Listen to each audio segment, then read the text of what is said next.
তো এইটা আপনারা মানে অ্যাটলিস্ট আমি এটা তো আমার ব্যাকগ্রাউন্ড আপনারা সবাই জানেন যে আমরা ন্যাশনাল ইন্টারেস্ট ছাড়া আর কোনো ফিল্টার আসলে আমার নাই, আমার পার্সোনালি নাই। সো আমরা এরকম কোনো ডিসিশন অবশ্যই নিব না যেটা আসলে ন্যাশনাল ইন্টারেস্টের সাথে কনফ্লিক্টিং হয়। সো কিছু এক্সাম্পল, ফর এক্সাম্পল আমি জানি এটা নিয়ে অনেক কনফিউশন আছে যে মিরেশ্বর ইকোনমিক জোনে একটা ইন্ডিয়ান ইজেড আছে কি না, বাট জানি না, এটা আমরা মনে হয় কোনো একটা জায়গায় একবার কভার করার চেষ্টা করেছিলাম। ইন্ডিয়ান আসলে একটা মিরেশ্বর ইকোনমিক জোনের যে অরিজিনাল মাস্টার প্ল্যান ছিল, অরিজিনাল মাস্টার প্ল্যানটা ছিল হচ্ছে 33,000 একরের। সেই মাস্টার প্ল্যানটাকে আমরা কেটে ফেজ ওয়ানে ছোট করে প্রায় 10 থেকে 15,000 একরের মধ্যে কমিয়ে নিয়ে এসেছি, কারণ আমার বিশ্বাস যে এত জায়গার আসলে দরকার নেই সরকার। বাকিটা আমরা সেকেন্ড ফেজে বা থার্ড ফেজে হয়তো দেখতে পারি। আর ভারতীয় অর্থনৈতিক অঞ্চলে যে কথাটা বলা হয় সেটা আসলে কাগজি কলমের একটা অর্থনৈতিক অঞ্চল। এটা অরিজিনাল মাস্টার প্ল্যানে ছিল, কিন্তু এটাকে কখনো আসলে কোনো ধরনের সিগনিফিক্যান্ট প্রোগ্রেস বা কোনো কাজ করা হয়নি। ওখানে যে এলাকাটাকে মাস্টার প্ল্যানে ইয়ারমার্ক করা আছে সেটা একটা বনাঞ্চল।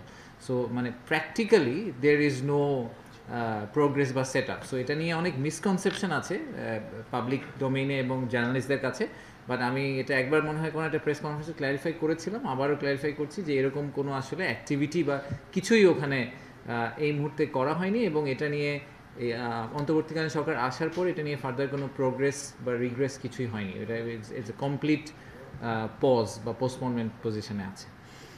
আর যেহেতু আবার ওই একই থিমে আসলে পোর্টের একটা কনভারসেশন আসলো, সো আমি জাস্ট জেনারেল টার্মটা বলি, সেটা হচ্ছে যে ন্যাশনাল সিকিউরিটি অ্যাবসোলুটলি নন কম্প্রোমাইজড একটা পজিশন, এটাতে আমরা কম্প্রোমাইজ অ্যাবসোলুটলি করতে চাই না।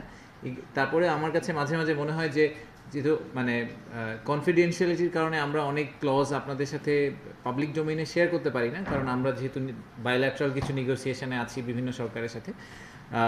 বা এগেন আমি এতটুকু বলতে পারি যে আমাদের প্রাইমারি অবজেক্টিভ হচ্ছে যে চিটাগং পোর্ট আসলে কিন্তু শুধু চিটাগংয়ের পোর্ট না, সমগ্র বাংলাদেশের পোর্ট। ইনফ্যাক্ট আমরা বলছি যে এন্টায়ার সাউথ এশিয়ার রিজনের একটা ইম্পর্টেন্ট পোর্ট, রাইট? যে সেভেন সিস্টার্সের কথা বলা হচ্ছে বা নেপাল ভুটানের কথা বলা হচ্ছে, সবার জন্যই এটা প্রাইমারি।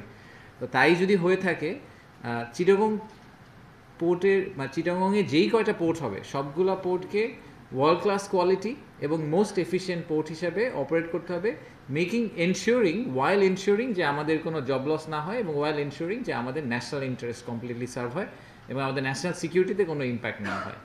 তো এই এই এই থিমের উপর বেস করে আমরা যাবতীয় আসলে কথাবার্তা বিভিন্ন দেশ এবং বিভিন্ন কোম্পানির সাথে করছি। আমি পার্সোনালি খুব ক্লোজলি এটা মনিটর করছি, কারণ আমার জন্য এই মনিটরিংটার মেইন, আমি আসলে স্পেসিফিক্যালি পোর্টের নেগোসিয়েশন নিয়ে ইন্টারেস্টেড না, কারণ এটা শিপিং মিনিস্ট্রির দায়িত্ব বা চিটাগং পোর্ট অথরিটির দায়িত্ব। আমি যেই কারণে এটা নিয়ে ইন্টারেস্টেড সেটা হচ্ছে যে ওই পোর্টে কিছু প্র্যাকটিক্যাল বিনিয়োগ আসার কথা, এবং তার চেয়ে যেটা ব্যাপারে আমি বেশি ইন্টারেস্টেড সেটা হচ্ছে যে পোর্টটা যদি ঠিকভাবে না হয় তাহলে সমগ্র বাংলাদেশের কোথাও ম্যানুফ্যাকচারিং বিনিয়োগ করা সম্ভব না।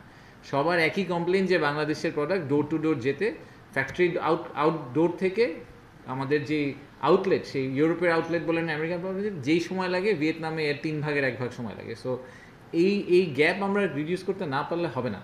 তো পোর্টটাকে আপনারা শুধু যদি পোর্টটাকে ইটসেলফ না দেখে ওটাকে অ্যাকচুয়ালি এন্টায়ার বাংলাদেশের আউটলেট হিসেবে একটু কাইন্ডলি চিন্তা করবেন, ওই পয়েন্ট অফ ভিউ থেকে যদি একটু দেখার চেষ্টা করেন তাহলে আমাদের জন্য ভালো হয়। এবং আমি অ্যাটলিস্ট আপনাদেরকে মানে আপনারা আমার ব্যাকগ্রাউন্ড যেহেতু জানেন, আমি আবারও বলছি যে ন্যাশনাল ইন্টারেস্টের উপরে there is no other interest, so we will make sure যে that never is compromise. And সবাইকে আসার জন্য অনেক ধন্যবাদ। প্লিজ যদি সময় থাকে একটু লাঞ্চ করে যাবেন। আমি জানি যে আমরা গ্রসলি ওভাররান করেছি আনফর্চুনেটলি।